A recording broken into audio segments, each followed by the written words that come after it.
अमरावती शहरातील सुकडी परिसरात राहणारे फिर्यादी रमाकांत सुमेश्वर कुशवाहा यांनी दिलेल्या तक्रारीनुसार त्यांची मुलगी प्राची रमाकांत कुशवाहा वय वर्ष 15 ही सिंधी हिंदी हायस्कूल रामपुरी कॅम्प येथे इयत्ता 10वी मध्ये शिक्षण घेत आहे। 10वीच्या बोर्ड परीक्षेचा पहिला पेपर असल्यामुळे प्राची ही दिनांक 20 फेब्रुवारी रोजी सकाळी 9 वाजता शाळेचा ड्रेस परिधान करून सायकलने घरातून परीक्षेसाठी निघाली होती। मात्र सकाळी सुमारे 10:50 सुमारास शाळेतून वर्ग शिक्षिका सुनीता रघुवंशी यांनी फोन करून प्राची शाळेत पोहोचली नसल्याची माहिती दिली। यानंतर कुटुंबियांनी शाळेपर्यंतचा संपूर्ण मार्ग, नातेवाईक आणि ओळखीच्या ठिकाणी शोध घेतला, मात्र प्राचीचा कुठेही मागमूस लागला नाही।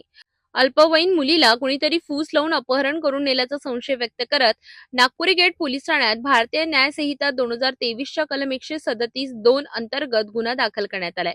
बेपत्ता मुलीचे वर्णन: उंची अंदाजे 5 फूट, गोल चेहरा, सरळ नाक, आकाशी निळ्या रंगाचा कुर्ता आणि निळ्या रंगाची पॅन्ट परिधान केलेली आहे। अल्पवयीन मुलगी बेपत्ता झाल्यामुळे पालकांमध्ये चिंतेचे वातावरण आहे।